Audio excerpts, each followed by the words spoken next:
नमस्कार दोस्तों, जय श्री कृष्ण, राधे राधे। तो आज के इस वीडियो में हम आपको बताएंगे कि महिलाओं को, खास तौर से शादीशुदा महिलाओं को, ये 5 गहने कभी भी नहीं पहनने चाहिए, वरना इससे आपके पति को कष्ट उठाने पड़ते हैं, यहां तक कि पति की मृत्यु भी हो सकती है। साथ ही हम आपको बताएंगे कि वो कौन सी गलती महिलाएं आमतौर पर करती हैं, जिसके कारण पति की बर्बादी तय है। तो पूरी जानकारी के लिए वीडियो को अंत तक जरूर देखिएगा।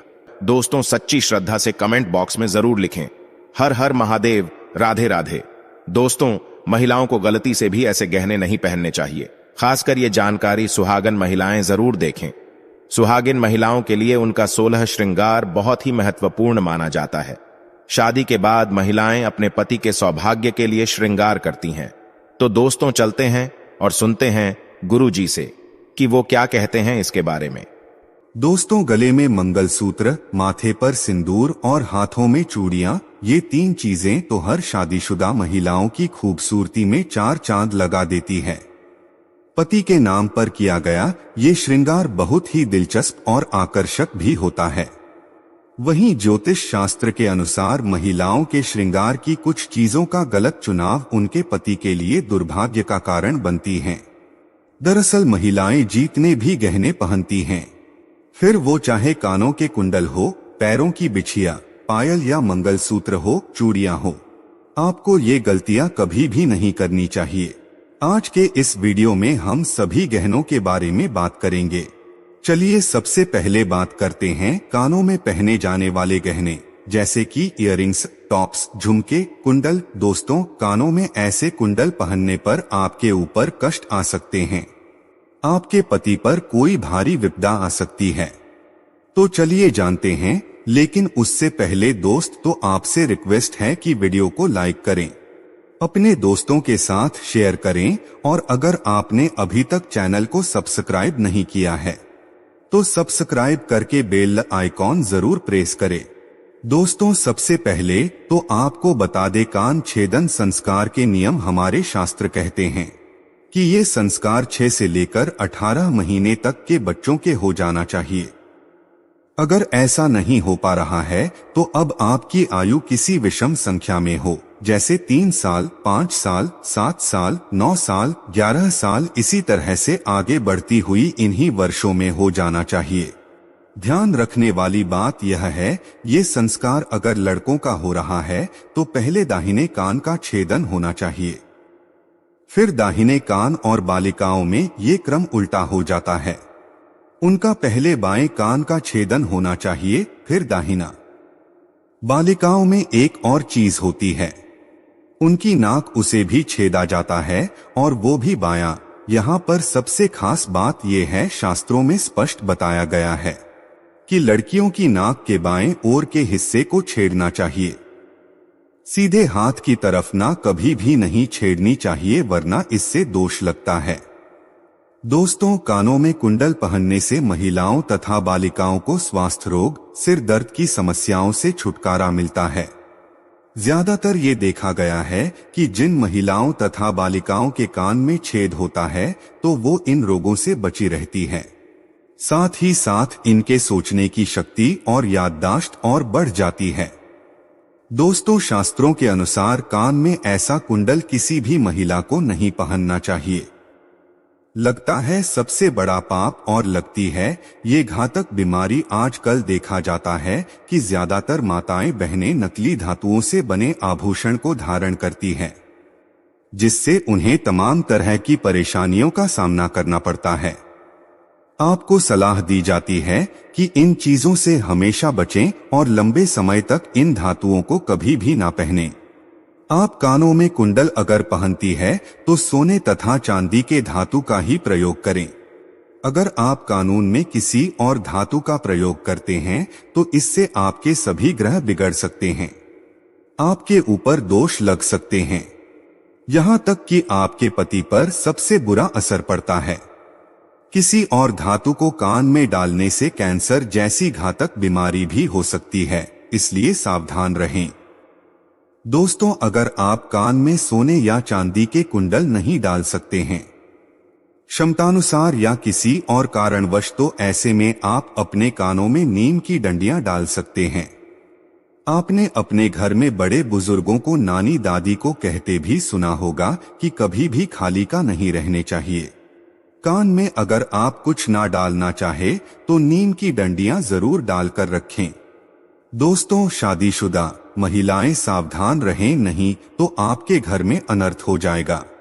शास्त्रों के अनुसार व्यक्ति पर सबसे भारी दोस्त अब लगते हैं जब वो किसी पराये व्यक्ति की चीज का इस्तेमाल करें। इसीलिए सुहागन महिलाएं कभी भी किसी और के कुंडल अपने कानों में ना डालें, अन्यथा आपका वैवाहिक जीवन खराब हो सकता है, उसका दोष आपके ऊपर आ सकता है। ऐसे में आपको मंगलसूत्र भी किसी और का इस्तेमाल नहीं करना चाहिए, नहीं तो बुरे परिणाम आपको झेलने पड़ सकते हैं। इसीलिए आपका वैवाहिक जीवन कभी खराब ना हो, आप ये सावधानी जरूर बरतें। दोस्तों, विवाहित महिलाएं पैरों में बीच की 3 उंगलियों में बिछिया पहनती है। ये गहना सिर्फ साज श्रृंगार की वस्तु नहीं है। बिछिया शास्त्रीय दृष्टिकोण से जितना जरूरी है, दोस्तों वैज्ञानिक दृष्टिकोण से भी उतना ही अच्छा है, क्योंकि ये साइंटिफिकली प्रूवन है कि दोनों पैरों में बिछिया पहनने से महिलाओं का हार्मोनल सिस्टम सही रूप से कार्य करता है। बिछिया पहनने से थायराइड की संभावना कम हो जाती है, गर्भाशय में समुचित रक्त संचार प्रवाहित करती है। दोस्तों, आजकल के बदलते फैशन के चक्कर में लोग इन सब चीजों को पहनने से शर्माते हैं, तो आपको तो प्राउड से पहननी चाहिए। कोई अगर आपको टोके तो उसे प्राउड से बताइए कि कितने इसके फायदे हैं साइंटिफिकली। और साथ ही दोस्तों, शास्त्रों की अगर बात करें तो बिछिया पहनना बहुत ही ज्यादा जरूरी है, वरना इसका असर आपके पति की आयु पर पड़ता है।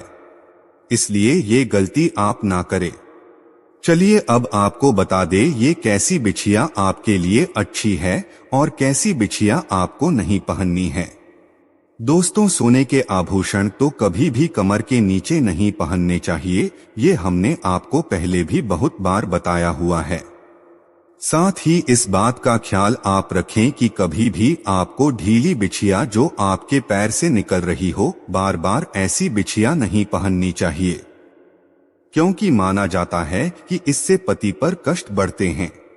तो अगर ऐसी बिछिया पहनते हैं तो अच्छा होगा कि इसे तुरंत आप बदल लें। और वैसे भी दोस्तों, ढीली बिछिया गुम होने का भी डर रहता है, हो सकता है निकलकर कहीं गिर जाए, तो ऐसा बिल्कुल भी शुभ नहीं होता।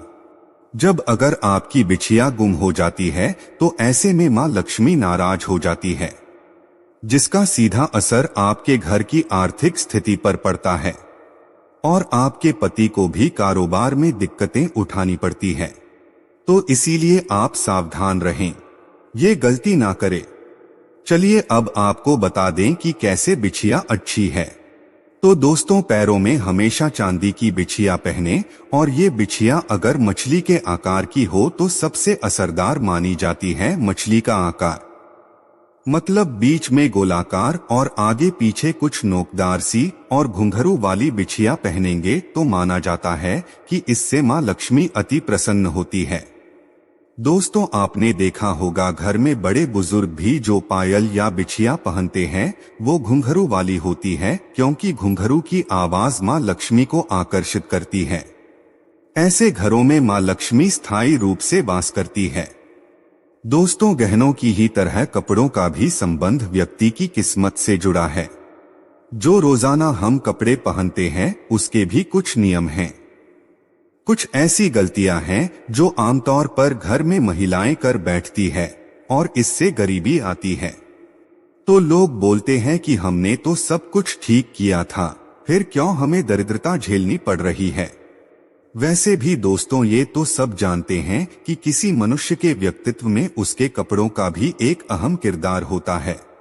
वस्त्र न सिर्फ तन को ढकती हैं, बल्कि उनमें हमारे चरित्र, व्यवहार, आत्मविश्वास की भी झलक होती है। और आपको बता दें कि शास्त्रों के अनुसार आप किस तरह के कपड़े पहनते हैं ये बहुत ही ज्यादा महत्व रखता है।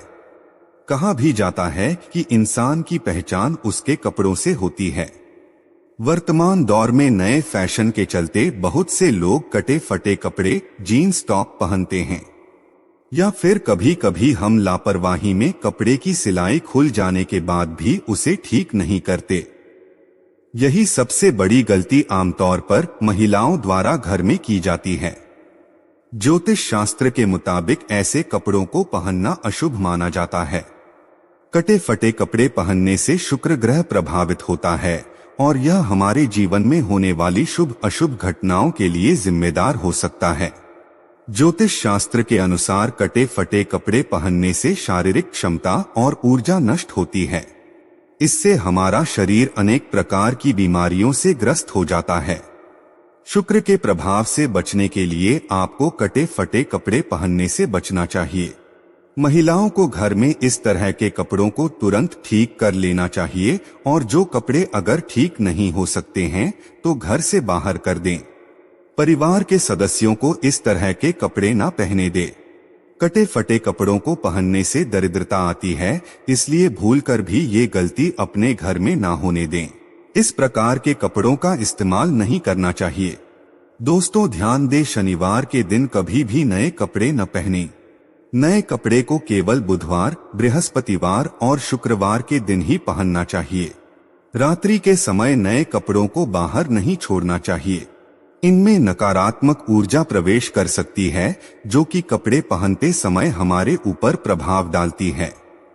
तो दोस्तों आप कोई वीडियो कैसा लगा हमें कमेंट में जरूर बताएं।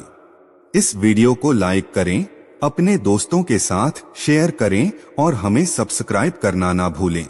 और हाँ, इस वीडियो से कोई भी सवाल है तो आप कमेंट बॉक्स में जरूर लिखें और आपके पास कोई भी सवाल नहीं तो यस लिखें, क्योंकि यस लिखने से वीडियो बनाने का मोटिवेशन मिलता है। धन्यवाद।